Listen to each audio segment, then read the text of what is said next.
मैं गजेंद्र सिंह झाला, सरस्वती शिशु मंदिर ब्यावरा। मैं आपके सामने आज कक्षा दशम सामाजिक विज्ञान और अध्याय 1 भारत के संसाधन के बारे में बता रहा हूँ। सर्वप्रथम हम संसाधन के बारे में समझें, देखें तो हमें उसकी परिभाषा होना बहुत जरूरी है।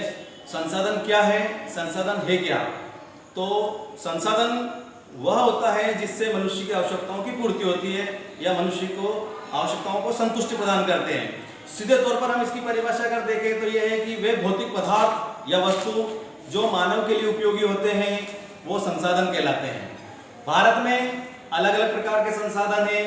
अब मैं उदाहरण के रूप में बता दूं आपको कि जैसे मैंने आपको परिभाषा में बताया कि जो मनुष्य की आवश्यकताओं की पूर्ति करते हैं या मनुष्य की आवश्यकताओं को संतुष्टि प्रदान करते हैं, संसाधन कहलाते हैं। तो ये जल, ये भी मनुष्य की आवश्यकताओं की पूर्ति करता है, तो ये भी एक महत्वपूर्ण संसाधन। ये डस्टर, ये भी मनुष्य हमारी आवश्यकताओं की पूर्ति करता है, तो इसको भी एक हम महत्वपूर्ण संसाधन मानेंगे। ये चौक, ये भी हमारी आवश्यकताओं की पूर्ति करती है, तो इसलिए ये भी एक हमारे लिए एक महत्वपूर्ण संसाधन है।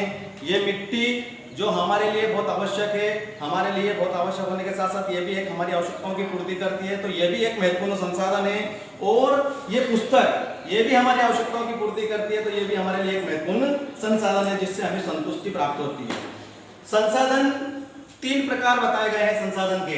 पहला आता है प्राकृतिक संसाधन, दूसरा आता है मानव संसाधन और तीसरा आता है मानव निर्मित संसाधन। पहला प्राकृतिक संसाधन जो है उसको हम परिभाषित रूप में देखें तो प्राकृतिक संसाधन प्रकृति प्रदत्त होते हैं, यानी हमें प्रकृति के द्वारा प्राप्त होते हैं, जिसमें हवा भी आती है, भूमि भी आती है, जल भी आता है और अन्य जो प्रकृति के द्वारा हमें दिए गए वो सब वस्तु इसके अंतर्गत आती है। प्राकृतिक संसाधन को 2 वर्गों में बांटा गया है।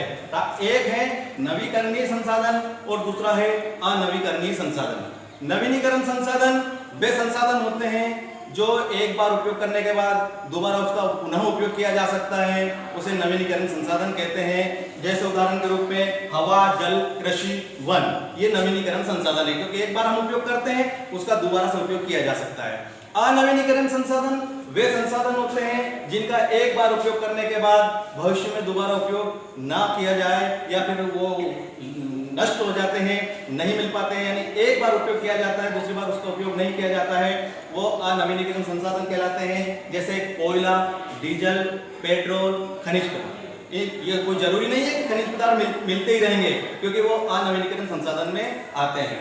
दूसरा संसाधन का प्रकार आ रहा है वो है मानव संसाधन। मानव संसाधन सबसे महत्वपूर्ण संसाधन होता है क्योंकि हमने कहा है कि ये डस्टर एक महत्वपूर्ण संसाधन है, जल एक महत्वपूर्ण संसाधन है, ये मिट्टी एक महत्वपूर्ण संसाधन है, लेकिन मानव संसाधन में ये बताया गया है कि मनुष्य एक महत्वपूर्ण संसाधन है। अगर और इसकी परिभाषा अगर देखें हम तो ये बताया जाता है हमें कि मानव एक महत्वपूर्ण संसाधन क्यों माना है, क्योंकि मनुष्य में तकनीकी ज्ञान होता है, श्रेष्ठता होती है, कुशलता होती है, शिक्षा होती है, तो वो एक महत्वपूर्ण संसाधन के अंतर्गत आता है। क्योंकि अगर मनुष्य में तकनीकी ज्ञान है, कुशलता है, श्रेष्ठता है, शिक्षा है, तो वो इन संसाधनों का उपयोग अच्छी तरह से कर सकता है। जितने भी विकसित राष्ट्र हैं वहां के लोगों में तकनीकी ज्ञान अच्छा है, श्रेष्ठता है, उनमें कुशलता है, उनमें शिक्षा है, इसलिए वो अपने देश के संसाधनों का उपयोग अच्छी तरह से करते हैं, इसलिए वो विकसित राष्ट्र बने हुए हैं। तीसरा संसाधन आता है वो है मानव निर्मित संसाधन। मानव निर्मित संसाधन उत्पादन के वे साधन जिनका निर्माण मानव के ने भौतिक पदार्थों का उपयोग करने के लिए किया है, जैसे मशीनों का निर्माण करना, उपकरण को निर्माण करना और अन्य प्रकार की वस्तुओं का निर्माण करना, ये उसके अंतर्गत आते हैं। अब हम देखें तो सर्वप्रथम हमने कुछ संसाधनों के बारे में बताया है। जैसे उदाहरण के रूप में भूमि एक महत्वपूर्ण संसाधन, जल एक महत्वपूर्ण संसाधन, कृषि एक महत्वपूर्ण संसाधन, वन एक महत्वपूर्ण संसाधन, खनिज पदार्थ एक महत्वपूर्ण संसाधन, मत्स्य पालन एक महत्वपूर्ण संसाधन। इसमें से एक भाग हम आपको ले रहे हैं वो है कृषि संसाधन। हमारा देश प्राचीन समय से ही कृषि प्रधान देश रहा है और हमारे देश की अर्थव्यवस्था कृषि पर ही निर्भर है, इसलिए हमारी सरकारें चाहे केंद्र में हो या राज्य में हो, हर पंचवर्षीय योजना में कृषि को प्राथमिकता प्रथम रूप से दी जाती है। इसलिए कृषि संसाधन के बारे में आपको मैं बता रहा हूं। हमारा भारत कृषि प्रधान देश है, हमारे देश की अर्थव्यवस्था कृषि पर निर्भर है, हमारा समाज खेतिहर समाज है और हमारे देश की 2/3 जनसंख्या का भरण पोषण कृषि से ही होता है। इसके साथ साथ विश्व की 17% जनसंख्या का भरण पोषण भारतीय कृषि से ही होता है।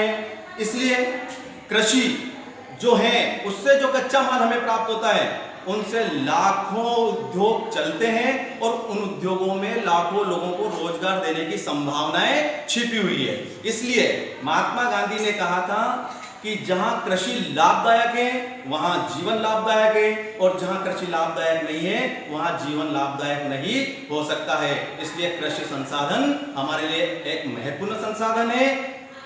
कृषि को उन्नत बनाने के लिए, कृषि को बढ़ावा देने के लिए हम समय समय पर प्रयास करते हैं, तकनीक का विकास करते हैं। इसलिए कृषि संसाधन हमारे लिए बहुत अत्यंत आवश्यक है। धन्यवाद। और ज्यादा बोल दो।